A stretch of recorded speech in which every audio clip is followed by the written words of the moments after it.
다시 한번 정케하여 주시옵소서. 예수 그리스도의 이름으로 기도드렸습니다. 아멘. 우리 예수의 이름 함께 찬양하며 나아가시겠습니다.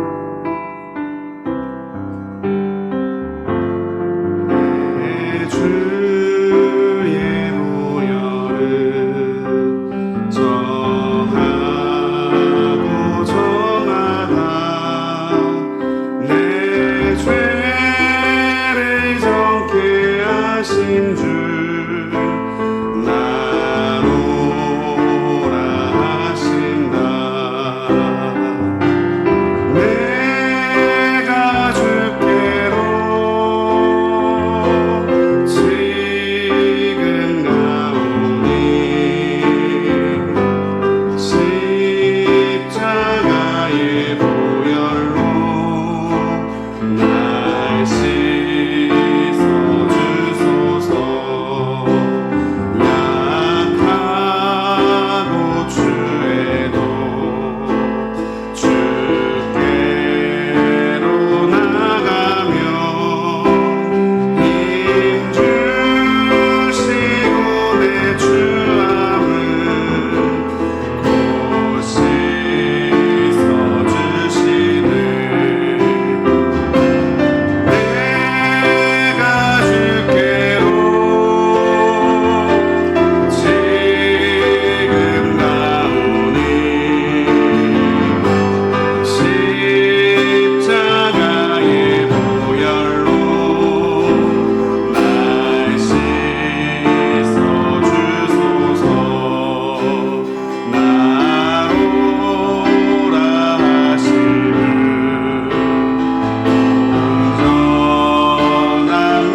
무엇과도 주님을 바꾸지 않으니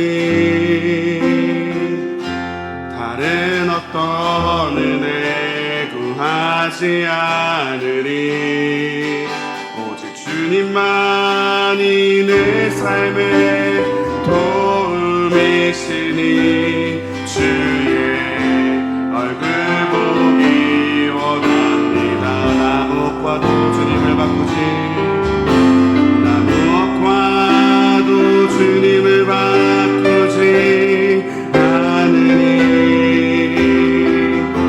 다른 어떤 은혜 구하지 않으니 오직 주님만이 내 삶의 도움이시니 주의 얼굴 보기 원합니다.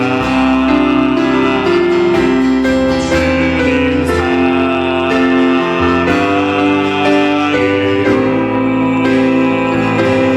온 마음과 정성 다해 하나님의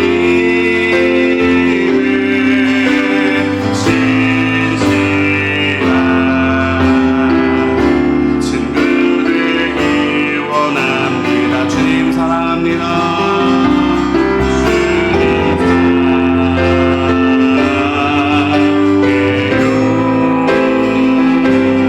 온 마음과 정성 다해 하나님의 신실한 친구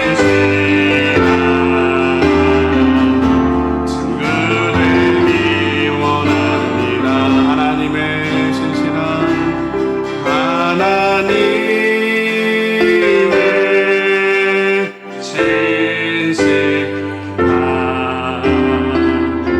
신실한 친구 되기 원합니다. 주님 이 새벽 우리를 깨우시고 하나님 앞에 나와 간구케 하심에 감사드립니다. 우리의 마음 주장하여 주셔서 우리의 마음과 생각 또 우리가 바라는 것들 다 내려놓고 오직 예수 그리스도만은 우리 심령에 붙드는 예배의 자리, 기도의 자리 될 수 있도록 주님 우리의 마음을 붙들어 주시옵소서. 우리 마음 주님께 올려드리며 한 마음으로 함께 기도하며 나아가시겠습니다. 하나님 아버지 감사합니다.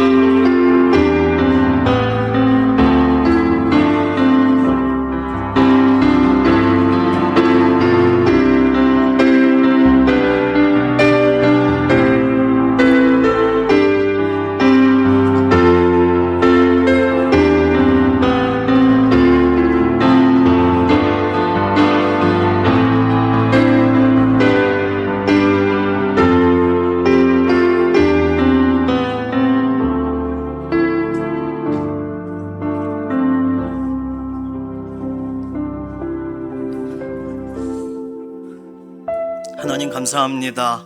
새벽을 구별할 수 있도록 우리에게 건강 주시고 또 함께 참여하는 심령을 더하여 주셔서 특별 새벽 기도에 고난주간 하나님의 은혜를 구하며 새벽을 하나님 앞에 내어드립니다. 우리의 하루의 모든 삶도 이곳에서부터 시작하고 또 우리의 모든 걸음들도 이곳 기도하면서 우리의 하루가 시작되도록 붙들어 주셔서 감사합니다. 이번 기간 동안 우리의 마음이 하나님 기뻐하시는 대로 하나님 말씀하시는 대로 따라가기를 원하고 우리의 모든 초점과 생각들이 다시금 새로워지는 특별한 기간들이 되게 하시옵소서. 오늘 감사 예물로 이인옥 성도님, 이동현 집사님, 김윤혜 권사님, 김희순 권사님, 백승정 집사님, 백음숙 권사님, 정민자 권사님, 부활감사로 이숙희 성도님 구별하여 올려드린 모든 예물들을 하나님 기뻐하시고 또 기도함으로 구별하였사오니 가정 안에 하나님 실질적인 채워짐으로 역사하여 주시고 오늘 새벽 우리의 첫 시간을 구별해드린 믿음의 동역자들에게 하나님의 가장 좋은 것들을 공급하시옵소서. 감사드리며 살아계신 예수님의 이름으로 기도드립니다. 아멘. 마태복음 24장 30절 말씀 보겠습니다.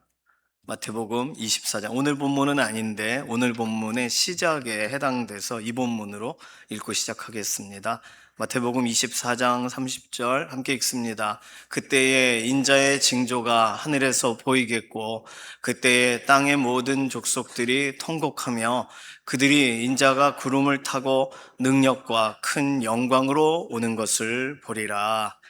아멘. 이 구절이 재림 전체를 설명하면서 또 오늘 표현에 인자의 징조가 이런 표현이 나와요. 인자의 징조는 하늘에서 보이겠고 했으니까 우리가 앞에서 살펴본 구름, 뭐 이런 천사, 나팔소리, 호령 이런 부분들이 하늘에서 볼 수 있는 인자의 징조예요. 예수님 오시는 것에 대한 징조입니다. 옆에 있는 분과 인사할까요? 예수님 다시 오십니다. 예수님 곧 오십니다. 예수님 다시 오시면 어떻게 준비해야 될까요? 우리가 준비할 수 있는 지금 첫 번째 과정은 이 특별 새벽 기도회 기간 동안에 우리가 사실은 매일 예수님이 다시 오심에 대해 생각하면서 하루하루를 구별하여 살아야 되겠구나 하는 마음을 갖게 시작점을 바로 하는 시간이 예수님의 재림을 준비하는 과정이에요. 다른 방법들을 말씀도 읽으시고 더 이렇게 살펴보실 수 있고 기도하고 하는 시간들도 이어져야 되겠지만요. 새벽 시간 구별하시느라 뭐 너무 피곤하시죠, 요즘? 낮에 뭐 졸고 좀 그래야죠.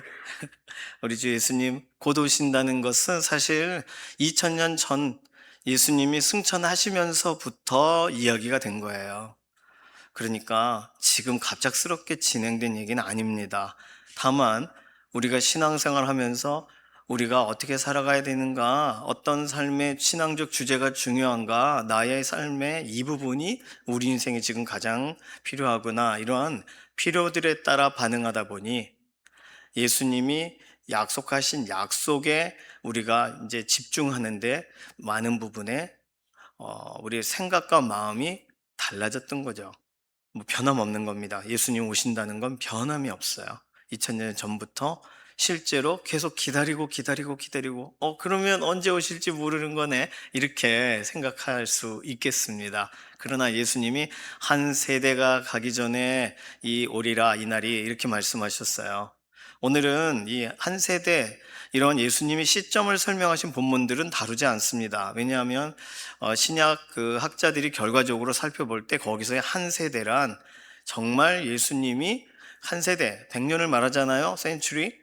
그럼 100년 안에 예수님이 오셔야 됐던 것인가? 거기서의 세대에 대한 설명이 사실은 조금 다르게 봐야 된다는 거예요. 날, 때 이런 표현들이 사실 구약적인 표현이 굉장히 커요. 범주가 커요. 그러니까 우리는 그걸 가지고 말하는 게 쉽지 않아요. 예수님도 정확하게 한 달 후에 또는 1년 후에 이렇게 설명 안 하셨어요. 심지어 성령님이 오시는 것에 대해 설명하실 때에도 예수님은 성령님이 언제쯤 오리라 이렇게 설명하지 않으셨어요. 그냥 아버지께서 보내시는 성령님을 기다려라 그러셨습니다. 그러면서 그 기다림이 사실은 기다림의 순종이 예수님께서 말씀하신 그 말씀을 따라가는 그 순종이 오순절 다락방에 있던 사람들에게 구체적으로 임하여 거기서부터 성령님이 오셨다는 간증이 실제적인 역사가 우리에게 계속 소개되고 실제가 되어진 약속대로 성령님이 역사하시는 것이 지금까지 뭐 변함없이 동일하잖아요. 그러니까 오늘 우리에게도 예수님의 재림이라고 하면 기다림에 대한 부분이 우리의 첫 번째 내용이 돼요. 자, 오늘은 재림 전에 재림에 대한 이 땅에서 확인할 수 있는 재림이 임박했다는 징조는 무엇일까? 이런 부분들을 오늘 잠깐 살펴보려고 합니다. 바닷가 마을에 쓰나미가 온다고 생각해 보세요. 근데 쓰나미가 갑자기 오지 않아요. 대부분 징조, 징후가 있습니다. 쓰나미에 관계돼서 이런 혹시 경험을 하신 분이 계실지 모릅니다. 저하고 저희 아내가 신혼여행을 갔을 때 이렇게 3층인가 4층짜리 건물이 있었어요. 바닷가 쪽에. 근데 그 건물에 이상한 표시가 있더라고요. 이렇게 파도가 있고 뭐라고 써 있는데 뭐 영어도 아니고 특이한 표현이었어요. 그런데 3층인가 4층 높이까지 올라가라고 써 있더라고요. 그래서 이게 뭘까? 알고 보니 쓰나미가 오면 여기까지 올라가야 됩니다. 라는 뜻이더라고요. 태국은 특별히 그런 일로 한번 쓰나미가 당한 적이 있어서 그런 표기들을 해놨었더라고요. 쓰나미가 올 때의 징조는요, 새들이 한쪽 방향으로 날기 시작한다고 합니다. 그리고 해안가에 있는 동물들, 어떤 동물일지라도 내가 데리고 간 강아지나 고양이일지라도 갑자기 높은 곳으로 이동하게 된대요. 그리고 순간 바람이 없는 것 같다는 느낌을 받게 됩니다. 왜냐하면 확 그쪽으로 갔다가 확 오거든요. 그러니까 꼭 청소기로 바람을 빨아낸 것 같은 상태, 너무나도 딱 이렇게 정적이 흐르는 것 같은 상태가 있고, 그 다음에 어느 틈엔가 바닷물이 안 보여요. 해안선 바깥까지 밀려간 것을 보게 됩니다. 썰물 때가 아닌데도 말이죠. 그리고 물이 가득했던 바다는 바닥을 드러냅니다. 거기서 암석과 조개들이 다 노출이 돼요. 멀리서 바닷물이 끓는 것 같은 소리가 난다고 해요. 개가 밥 짓는 것 같은 그런 소리가, 버글버글버글 하는 소리가 사실 멀리서부터 무슨 특이한 하는 소리가 들린다는 거예요. 그리고 저 멀리 바다 끝에 하얀 거품 같은 게 보인대요. 이제 뭔지 아시겠죠? 이상한 진동이 10초, 20초 지속적으로 반복이 된답니다. 그리고는 멀리 있던 그 하얀 거품은 높이를 알 수 없는 거대한 파도벽이라는 것을 알게 되는 순간은 너무나도 가까이 온 거죠. 그 벽은 상상할 수 없는 빠른 속도로 밀려와서 대피할 순간 없이 휩쓸려 가게 된다고 합니다. 이와 같이 쓰나미도 이런 전조 증상, 징조가 있어요. 마찬가지로 우리 주 예수님은 말세의 징조를 마태복음 24장 5절에서 12절, 그리고 바울 사도도 디모데후서 3장 1절에서 5절에 말세의 징조에 대해 설명하고 있습니다. 물론 데살로니가 전서나 후서에, 또 디모데 전서 4장 같은 경우에도 또 예수님 오시는 그날에 일어날 어떤 징조 같은 부분의 설명들이 있어요. 근데 일반적으로 조직 신학자들이 설명할 때는 이 데살로니가 전후서의 본문들을 이용하기보다는 오히려 예수님 마태복음 24장의 본문으로 집중해서 설명하는 것을 보게 됩니다. 그래서 일반적으로 이렇게 통용되고 있는 학자들의 구분한 범주 내에서 오늘 살펴보려고 합니다. 우선 이게 무슨 구절인지 궁금하실 거 아니에요. 마태복음 24장 5절에서 12절을 천천히 함께 읽도록 하겠습니다. 자, 5절에서 12절이에요. 숫자 잘 보시고 안 끝났구나 이렇게 생각하시고 다음 넘겨주실 때 읽으시면 되겠어요. 함께 읽습니다. 많은 사람이 내 이름으로 와서 이르되 나는 그리스도라 하여 많은 사람을 미혹하리라. 난리와 난리 소문을 듣겠으나 너희는 삼가 두려워 말라. 이런 일이 있어야 하되 아직 끝은 아니니라. 민족이 민족을, 나라가 나라를 대적하여 일어나겠고 곳곳에 기근과 지진이 있으리니 이 모든 것은 재난의 시작이니라. 그때 사람들이 너희를 환난에 넘겨주겠으며 너희를 죽이리니 너희가 내 이름 때문에 모든 민족에게 미움을 받으리라. 그때 많은 사람이 실족하게 되어 서로 잡아주고 서로 미워하겠으며 거짓 선지자가 많이 일어나 많은 사람을 미혹하겠으며 불법이 성함으로 많은 사람의 사랑이 식어지리라. 아멘. 이 뒤에도 본문이 더 있습니다. 그런데 그냥 구분하자면 5절에서 12절로도 충분해요. 자, 그러면 바울 사도가 기록한 말세에 일어날 일에 대한 설명도 우리가 살펴볼 필요가 있겠죠. 디모데후서 3장 1절에서 5절까지 본문입니다. 이 본문도 함께 읽습니다. 디모데후서 3장 1절에서 5절이라고 말씀을 드렸어요. 함께 읽습니다. 너는 이것을 알라. 말세에 고통하는 때가 이르러 사람들이 자기를 사랑하며 돈을 사랑하며 자랑하며 교만하며 비방하며 부모를 거역하며 감사하지 아니하며 거룩하지 아니하며 무정하며 원통함을 풀지 아니하며 모함하며 절제하지 못하며 사나우며 선한 것을 좋아하지 아니하며 배신하며 조급하며 자만하며 쾌락을 사랑하기를 하나님 사랑하는 것보다 더하며 경건의 모양은 있으나 경건의 능력은 부인하니 이 같은 자들에게서 내가 돌아서라. 아멘. 두 부문이 비슷한 것 같기도 하고 또 약간 다른 것도 있습니다. 예수님과 바울 두 분이 설명하신 말세의 징조 내용을 하나의 도표로 정리하면 이렇게 보실 수가 있어요. 도표 내용 조금 글씨가 작지만 잘 보시면 예수님이 설명하신 내용에 외부적으로 일어나는 어떤 징조들이 강조가 되었지만 바울 사도가 설명한 내용에서는 외부적으로 드러나는 이 내용들은 디모데후서 3장에는 그렇게 강조가 되지 않습니다. 물론 데살로니가 후서라거나 이런 본문에는 강조가 되어 있어요.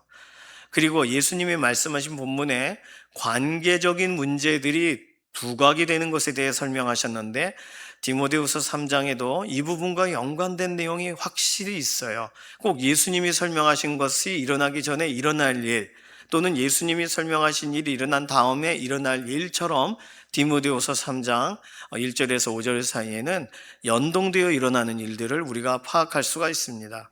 그리고 바울 사도는 특별히 이 말세의 징조, 예수님 오시기 전에 계속 반복되어 우리도 모르게 몸에 젖어 있는 여러 내적인 습관까지를 다루고 있어요. 그래서 이렇게 보면은 실제적으로 저 도표상에 말세에 일어날 일들이라고 한다면 두 가지의 좀 의도성을 보는데 하나는 보완성입니다. 보완. 예수님이 오시는 날, 재림의 날 우리가 확연히 알 수 있는 증거들이 예수님과 바울 두 분의 내용에 겹치는 부분과 또 다루지 않는 서로 다른 차이점이 있지만 의외로 이 도표를 볼 때 함께 시너지를 얻게 돼요. 예수님의 말씀, 바울 사도를 통해 성령님이 하시는 말씀에 서로가 보완되는 부분이 있다는 거예요. 물론 예수님이 하신 말씀이 부족하냐? 아니요. 좀 전에 말씀드린 것처럼 마태복음 24장 12절 이하에도 길게 써 있어요. 그러나 그걸 다 읽기는 어려우니까 두 구절만 딱 떼서 살펴본다면 도움이 될 수 있게 연결되어진다는 거예요. 자, 두 번째는 단계성인데 예수님과 바울 사도 두 분 모두 놀랍게도 마지막 때에 일어날 일의 순서대로 말씀하신 것이 아니라 그 일의 최종 단계부터 설명하고 계신 것 같은 느낌이 듭니다. 다시 말해서 본문의 내용을 역순으로 읽으면 더 이해하기가 쉬워요. 여기서 특히 단계를 세 가지 단계로 조금 전에 설명드린 것처럼 내면적인 징조가 있고 관계적인 징조가 있고 외부적인 징조가 있는 것으로 구분하면 훨씬 이해하기가 쉽습니다. 자, 그럼 도표를 보실 때 맨 아래부터 보시는 거예요. 이해되시겠죠? 제일 먼저는 맨 아랫줄, 내면적 징조의 제일 아랫줄에 뭐라고 써 있습니까? 선한 것을 좋아하지 않는다입니다. 선한 것에 대한 관심이 점점 사라져요. 최근에 나오는 어떤 드라마 많아요. 제목도 되게 특이해요. 악마 판사 이런 거. 그러니까 택시기사를 가장해서 정의를 구현한다거나 다양한 방법으로 악한 일을 응징합니다. 그런 거 보면 우리는 대리만족, 그리고 속이 시원해지지만 근데 선한 데는 지혜롭고 악한 데는 밀어나라라는 말씀과는 상반되는 드라마예요. 그럼 그 드라마를 우리가 보는 동안 우리의 뇌리 속에 뭐가 사라져요? 선한 것에 대한 갈망, 정의를 구현하는 것에 대한 갈망은 커지는데 선한 것을 찾는 사람은 안 나와요. 악한 것을 좋아한다고까지 말할 수는 없지만 분명히 선한 방식은 이미 사라진 지 오래가 됩니다. 자, 선한 것에 관심이 없다 보면 어떻게 되냐면 하나님이 내게 주신 것에 대한 감사도 없어져요. 그리고 내가 구별해야 되고 남들 다 똑같은데 나라고 특별하게 살아야 되나? 거룩에 대한 기준치가 낮아져요. 거룩이 없어져요. 그리고 단지 자신의 목적을 자신의 방식대로 이루려는 조급함만 남게 됩니다. 그래서 그 조급함이란 방식은 자랑과 교만과 자만을 지금 해야 되는 거예요. 지금 기회가 사라지기 전에 내 자랑하고 내 교만을 펼쳐야 되는 거예요. 참지를 못해요. 그러니까 다른 말로 절제하지 못한다라고 말할 수 있겠습니다. 그래도 아직 여기까지는요, 내면적인 이야기예요.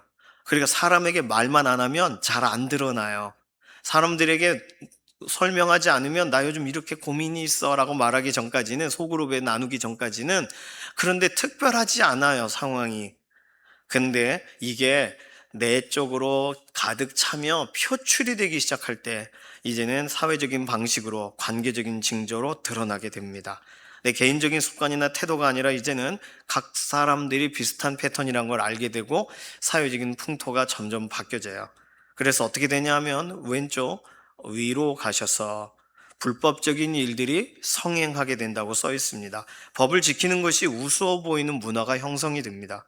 그래서 이기적인 거 말고 남는 것이 없어요. 유익이 되는 것이 가장 가치 있는 거예요. 그게 유물론 사관이잖아요. 결과적으로 타인을 향한 사랑이 식어지게 됩니다. 그래서 오른쪽에 가시면 나를 사랑하고 돈을 사랑하고 쾌락을 사랑한다라는 것이 너무 당연하게 되어요. 온 정신이 거기로 향하게 됩니다. 다른 말로 그 위로 올라가셔서 경건의 모양은 있으나 경건의 능력은 믿지를 않게 돼요.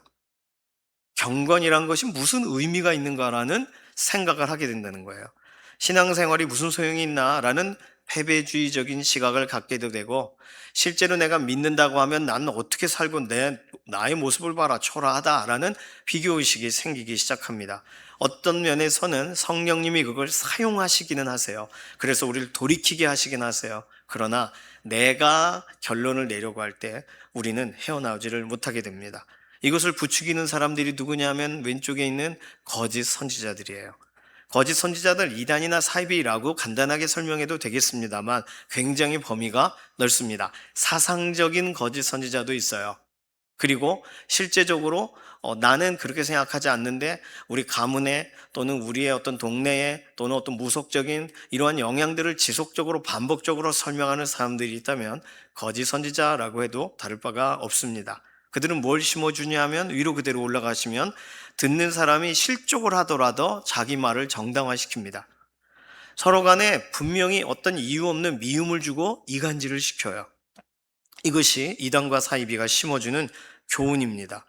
그래서 이러한 일들이 발생하면서 놀랍게도 성경에 설명하는 배교, 대규모의 배교가 일어난다라고 하는 디모데전서 4장 1절의 말씀이 이 거짓 선지자들이 활동하면서 더 많이 늘어나요. 생각해 보세요. 신천지 같은 경우 14만 4천을 채우면 예수님 오신다 그랬는데 14만 4천 넘었거든요. 뭐 그런 이단들 말하자면 너무 많습니다. 되게 많아요. 우리나라 와서 이 위에 하얀 거 아래 검은 거 입으시고 이름표 달고 막 설명하려고 하는 외국 사람들, 그런 분들도 다 이단. 왜 그거 하냐면 14만 4천 순위에 들어야 되거든요. 그래야 구원받으니까 여기까지 오는 거예요. 우리나라까지. 자기의 직장과 자기의 학업을 다 포기하고 순위 경쟁을 하는 거예요. 구원을 얻기 위해. 성경은 그렇게 설명하지를 않는데 14만 4천은 상징적인 숫자일 뿐인데 말이죠. 잘못된, 호도된, 오해된 성경을 잘못 사용하고 있는 사람들에게 설득이 된 사람들이 너무나도 아주 예쁘고 깔끔한 형태로 자기도 모르게 사이비에 빠져 들어가는 거예요. 자, 그렇게 되면 어떻게 되냐면 오른쪽으로 가서 공동체를 비방하고 이유 없이 누군가를 모함하고 결국 신앙을 배신하게 됩니다. 여기서 이들이 제일 중요하게 여기는 것은요, 부모님의 말을 거역하라는 거예요. 신천지 빠진 친구들 대부분 부모님이 뭐라고 얘기하면 경찰에 신고하라잖아요. 그냥 이 시대에 부모를 존중하는 게 없어가 아니에요. 이단 사이비는 패턴이 달라요. 성경에 말하는 거와 너무나도 똑같아요. 뭐 꼭 이단에 빠진 사람들만 그러는 건 아니겠지만 이미 관계가 깨진 사람들 안에는 정이 없어요. 무정하고 누군가의 원통함에 대해 관심이 없어요. 풀어주는 데 관심이 없습니다. 이런 사람들이 기본적으로 드세고 사납습니다. 이런 사람들이 연합하게 될 때 문제가 발생해요. 왼쪽으로 가서 그게 대규모로 사회적 집단 행동으로 등장한 게 핍박과 박해입니다. 개인의 이런 태도가 어느 틈엔가 사회적인 행습으로 확대된 거예요. 혼자 할 때는 간이 절여서 할 수 없는데 함께하면 막 용기가 막 100배가 되는 거예요. 누군가의 집에 불을 지르고 누군가를 막 괴롭히고 믿는다는 이유로 때리고 이게 담이 막 점점 커져요. 그것이 실제로 이런 선교 현장에서 믿는다는 이유로 너무나도 어려움을 당한 사람들을 보게 될 때 그 주변에 그들이 갖고 있는 타종교인들이 갖는 그 종교는 남을 그렇게 하라고 말하는 내용보다 오히려 사랑하고 또는 이런 내용도 들어가 있습니다. 긍휼과 자비를 말하지 않는 종교는 없어요. 근데 이상하죠? 집단적인 행동을 하게 됩니다. 이런 상황으로도 충분히 마음이 힘들어요. 그런데 이런 상황에 나라와 나라 간의 다양한 이야기가 나와요. 외부적인 징조가 등장해요. 이게 세 번째가 됩니다. 뭐 기근과 지진 있는데 예수님이 정확하게 말씀하셨어요. 그거 재난의 시작일 뿐이야. 이 실제적인 기근과 지진은요, 무정한 사람들의 사회적인 행동으로 인해서 민족과 나라 간의 전쟁으로 확대됩니다. 왜냐하면 먹을 것이 부족하니까 옆에 나라를 침공하는 거예요. 지금 우리가 기름이 떨어지니까 기름 나는 곳을 막 빼앗는 거예요. 이것은 사실 특정 민족이나 특정 나라의 문제가 아니죠. 이미 전 세계적으로 펼쳐진 하나의 현상이 됩니다. 어디서 전쟁이 일어나도 이상하지 않은 상황, 그 다음은 어느 나라고 어느 나라라는 순서가 정해져 있는 것 같은 이런 사회학자들의 분석, 그리고 지금 이란이 문제가 많은데 더 큰 문제는 대만 얘기와 우리나라 얘기가 나오잖아요. 언제 어떻게 될지 모른다. 외국 사람들이 더 난립니다. 곳곳에서 난리의 소문이 계속 이어져요. 그치지를 않아요. 뭐 좀 끝나려나 하면 다른 곳에서 또 난리가 이어집니다. 근데 예수님 말씀하셨어요. 난리의 소문이 있지만 아직 끝이 아니다. 그러니까 이럴 때 모든 걸 타개할 만한 어떤 좀 강력한 지도자에 대한 갈망을 갖게 됩니다. 평화를 말하고 모두의 유익을 말하는 사람. 꼭 예수님 같아라는 말이 나오는 사람. 하지만 성품이나 인품이 그렇다는 뜻은 아니에요. 그냥 문제 해결 능력이 메시아적인 어떤 사람이 필요하다라고 할 때, 이 사람이 이런 일을 잘하고 있네? 라고 보여지고 자꾸 나도 모르게 말하고 있는 지도자들이 등장합니다. 그래서 사람들은 저 사람이 꼭 예수님 같아 라는 말을 해요. 그걸 뭐라고 말해요? 성경에서 적 그리스도라고 말하는 겁니다. 데살로니가 후서 2장 3절에는요, 불법의 사람이 나타나는데 그거는 멸망의 아들이라 그랬어요. 이 사람은 스스로 예수님 같다는 말을 한 적은 없을지라도 사람들이 하는 말을 애써 거절하지 않습니다. 그 이미지를 누리고 소비하고 그 바램에 부응합니다. 우리가 어제까지 이 재림에 대한 내용 이외에 계속 읽고 계신 다니엘서 본문에 다니엘 9장 27절에는 그 포악하고 가증한 것이 날개를 의지하여 설 것이다. 이렇게 예고합니다. 뭐를 말하냐면 적 그리스도를 말하는 거예요. 예수님의 재림에 대한 어떻게 보면 여기까지가 꽉 찬 정보들입니다. 어떠세요? 예수님께서 그리고 바울 사도가 성령님께 감동되어서 기록한 이 내용들에서 지금 징조가 어디까지 간 상태입니까? 마지막까지 하나도 어김없이 다 간 상태예요. 적 그리스도 하면 더 센 뭐가 나타나겠지라고 이전의 학자들은 생각했어요. 뭔가 예수 그리스도급 기적을 행하고 그리고 예수님이 오셨을 때 2000년 전에와 똑같은 카피본이 등장할 것이다라고 생각해서 아직은 아니야라고 미뤄왔는데 사실 요즘은 더 그래요. 특정 지도자에 대해 예수님 같다는 말 많이 해요. 그리고 예수님을 그분은 제대로 믿지도 않는데 사람들이 그 예수님 같다는 표현을 희한하게 믿지 않는 사람들이 있습니다. 데살로니가 후서 2장 4절은 뭐라고 말하냐 하면 그 불법한 사람을 주 예수께서 그 입의 기운으로 죽이시고 강림하여 나타내심으로 패하시리라 이렇게 써 있어요. 그러니까 적 그리스도가 등장했다는 얘기는 예수님이 정말 곧 오신다는 걸 말하는 거예요. 성경에서 경고하는 대로 진짜 예수님이 재림하실 때가 되어 그런 방식들의 말들이 거침없이 나오는 것인지 모르겠지만 지금은 믿는 사람들조차 그렇게 말할 때가 있습니다. 그러니까 우리는 경각심을 갖는 것만으로는 안 돼요. 저런 말 하면 안 돼. 어떻게 예수님 같다는 말을 사람에게 붙이나? 벌써 우리나라에도 몇 년 전부터 어떤 특정 지도자를 예수님 같아라고 말해요. 그분은 예수님 안 믿는데도 착한 일을 많이 했기 때문에 그분이 죽으셨지만 그분은 분명 천국에 갔을 거야. 그런 이야기들. 말일이라 나오는 이야기입니다. 마지막 때라 나오는 이야기들이에요. 그러면 우리는 무엇에 관심을 가져야 될까요? 진짜 우리 주 예수님이 오실 날이 가까웠으니까 예수님의 재림 지금 언제 오셔도 이상한 상황이 아니라는 거. 오늘 우리 예수님 재림에 모든 신경이 집중되어 있을 때 물론 우리가 알고 있는 예수님 재림에 대한 징조의 몇 가지 다른 말씀들도 있습니다. 간단히 설명드리면 로마서 11장 25절에서 26절 말씀에는 이방인의 수가 다 차게 될 때, 그 이스라엘의 수도 차게 될 때, 더 나아가 이스라엘이 민족적으로 회심하는 역사가 있을 때 그때 예수님이 오신다. 이런 구절이 있어요.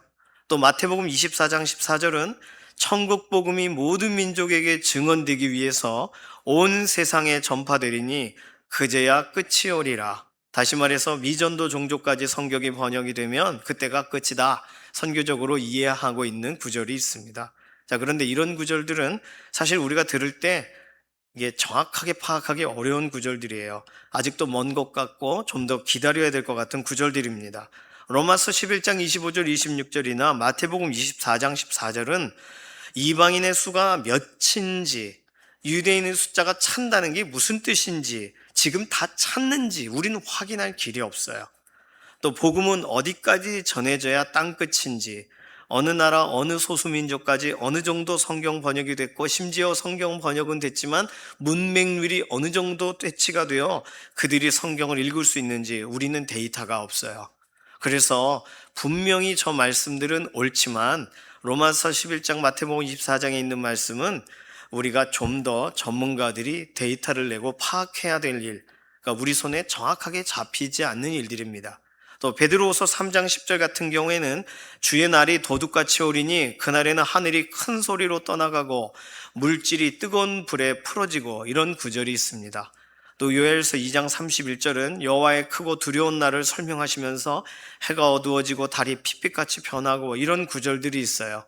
이 구절들은 우리가 어제 이미 앞에서 살펴본 것처럼 예수님 재림하시는 당일에 대한 구절들로 이해하는 것이 좋아요. 징조라고 보기보다.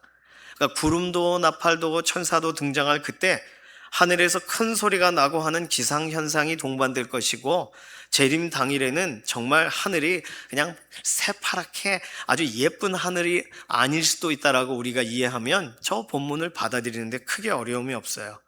오히려 차근차근 예수님이 오신다라는 재림의 징조로 봐야 되는가라고 할 때 베드로후서 3장이나 요엘서 2장은 또 맞는 구절이라고 보기는 어렵겠습니다.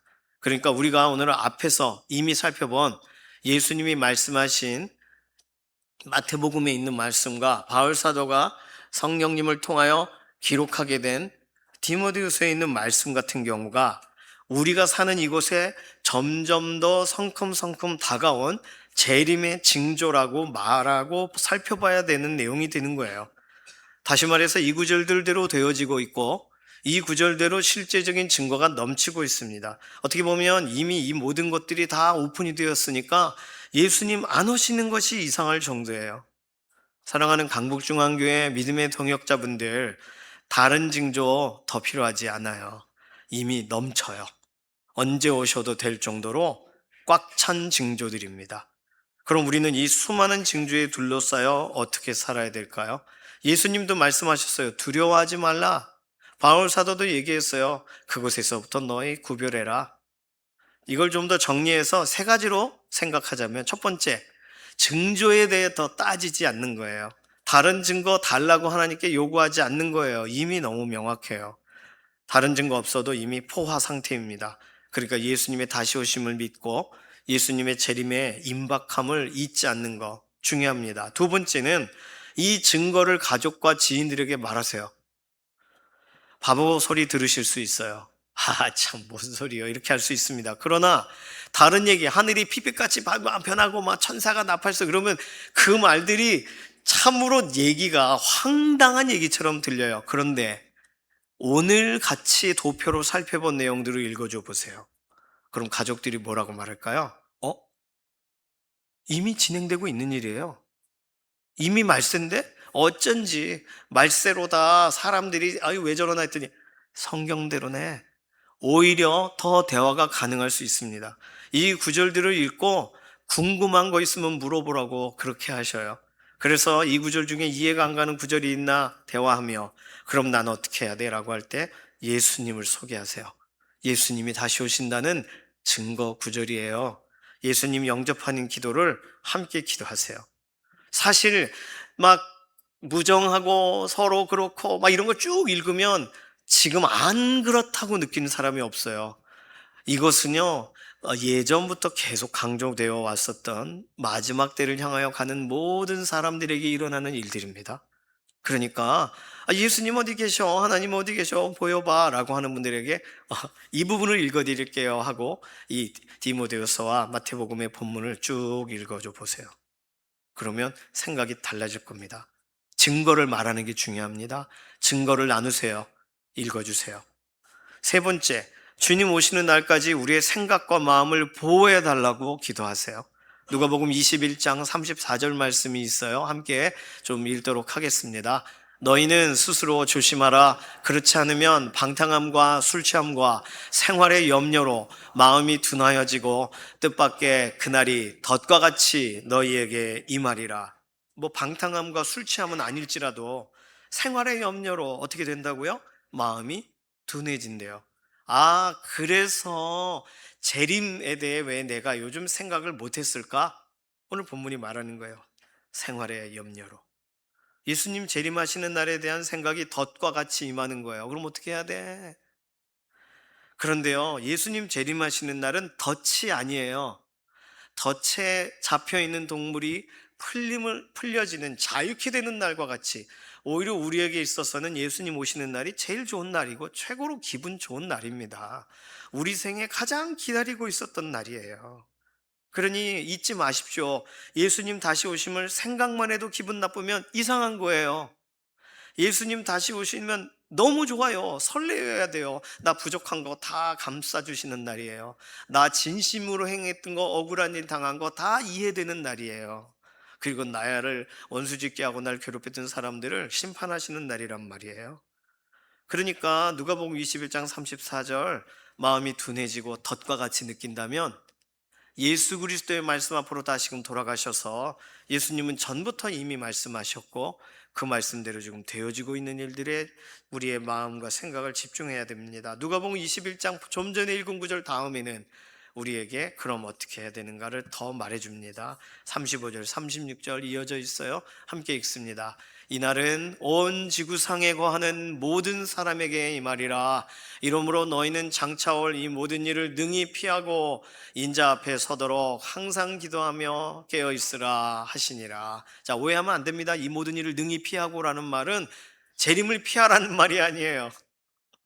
예수님이 말씀하신 이 모든 일들을 다 피하고 행복하게 살아라는 그런 뜻이 아니에요. 이 모든 일이 뭐예요? 방탕함, 술 취함, 생활의 염려, 둔함, 덫에 걸림. 그것이 이 모든 일입니다. 그것에서 오히려 나와 예수 그리스도 앞에 서도록 예수 그리스도 다시 오심에 대해서 믿고 항상 기도하며 깨어있으라는 권면을 해주고 계십니다. 이거 예수님이 직접 말씀하신 거예요. 피할 감정들을 피하고 우리를 넘어지게 하는 걸림돌을 피하고 능히 우리 주 예수 그리스도 앞에 서는 방법이 뭐예요? 기도입니다. 기도를 말하고 있어요. 기도하면 깨어있는 거예요. 이것이 우리 주 예수님의 권면이에요. 우리 믿음의 선조들은요, 이 말씀 따라 계속 걸어왔어요. 그들이 기다리고 기다리며 여기까지, 오늘 우리들까지 이 말씀대로 걸어왔어요. 아, 그러면 2000년 동안 이루어지지 않은 일이네? 2000년 동안 왜 안 이루어졌을까요? 왜 예수님이 말씀하신 대로 왜 아직 되고 있지 않는 걸까요? 하루가 천년같이, 천년이 하루같이 한 사람이라도 아무도 멸망치 않고 다 진리를 아는 데 이르기를 하나님이 원하시니까요. 그러니까 재림의 징조는 너무 명확해요. 예수님 오심에 대해서 너무나도 명확한 증거들 넘칩니다. 그런데도 하루가 더 연장된 건 그 한 사람 돌아오는 거 기다리시기 때문이에요. 그러니까 우리는요, 하나님 우리에게 이미 마음 담아주신 내용대로 우리가 복음을 전하고, 복음을 전한다라고 할 때 예수님 얘기 안 듣고 하나님 얘기 안 들으면 징조 읽어주세요. 그리고 예수 그리스도에 대해 소개하세요. 이 모든 건요, 두려우라고 무서우라고 쏘는 게 아니라 예수님 오실 때 일어나는 일이에요. 예수님 오신다는 거, 그 사실 앞에 함께 서야 된다는 것을 설명하기 가장 좋은 구절들입니다. 오늘 이 말씀들을 기억하시면서 오늘도, 오늘 하루 언제 오실지 모르나 예수님 기다리며 나아가기를 원해요. 함께 좀 기도할까요? 두 가지 기도 제목으로 기도하겠습니다. 첫 번째 기도 제목은요, 오늘 이 말씀을 기억하며 이 가득 찬 증거들을 잊지 않게 하소서. 다른 증거 더 구하지 않고 이 말씀 믿고 우리 주 예수님을 기다리게 하소서. 오늘 오실지 내일 오실지 모르나 우리 주님의 재림하시는 거 한순간도 무뎌지게 받아들이지 않고 생활의 염려나 방탕한 시간에 대한 미련에서 돌이켜서 우리 주 예수님을 고대하는 하루가 되게 하소서. 이 기도가 먼저 기도입니다. 이 기도로 잠시 통성으로 기도하겠습니다. 살아계신 하나님, 하나님께서 오늘 우리에게 예수님이 오실 때에 일어날 다양한 징조들을 이미 설명하셨는데, 그 말씀이 오늘 우리가 볼 때 이미 이 땅에 편만한 내용들입니다. 이미 이 땅에 너무나도 많이 회자되는 내용들입니다. 안 나타난 것이 없을 정도입니다. 너무나도 많은 것이 이미 너무나도 확연하게 드러납니다. 타협의 여지가 없습니다. 더 이상 뒤로 미룰 수 없습니다. 이 징조들을 그대로 받아들이기 원하고 마음에 담기 원하고, 그럼에도 불구하고 생활의 염려로 나의 이 고민보다 이 말씀이 크지 않도다 그렇게 생각하며 고민에 파묻히면 시간이 지나가고 예수님에 대해 잊어버리고 그렇게 살아가는 것이 너무나도 반복되었는데, 하루가 천년같이 기다리시는 하나님, 하나님의 은혜 때문에 오늘, 하나님의 말씀 때문에 오늘 아직도 하루하루 딜레이가 되고 있는 것을 우리가 알게 하시고, 오늘 이 재림의 징조들을 알고 우리 주 예수 그리스도를 믿음의 걸음되게 하소서. 두 기도 제목으로 기도합니다. 이 기도하면서 우리 개인 기도로 계속 나아가길 원해요. 이 수많은 증거들을 가족에게, 지인들에게 말하게 하소서. 가장 중요한 이야기를 가장 진지하게 나눌 수 있는 환경을 하나님 좀 만들어 주십시오. 가족이라 이야기하기가 굉장히 어렵습니다. 그런데 이 나눔을 통해 마음에 부딪힘이 있고 파도처럼 밀려오는 무슨 갈증이 있고 내가 어떻게 해야 되나 하여 우리 주 예수 그리스도를 깊이 영접하는 일까지 나아가게 되도록 우리 가족과 지인들에게 하나님, 우리가 통로되어 하나님께서 우리 주 예수 그리스도가 오심에 대해 이미 오고 오는 수많은 증거들을 보이신 것을 말할 기회를 오늘 하루에 살아가는 동안 우리 입을 열어 나누게 하소서. 우리의 삶을 사용하소서. 맡기는 기도로, 의탁하는 기도로 이 시간 주여 3번 부르짖고 통성으로 기도하다가 자유롭게 기도하면서 나아가도록 하겠습니다. 주여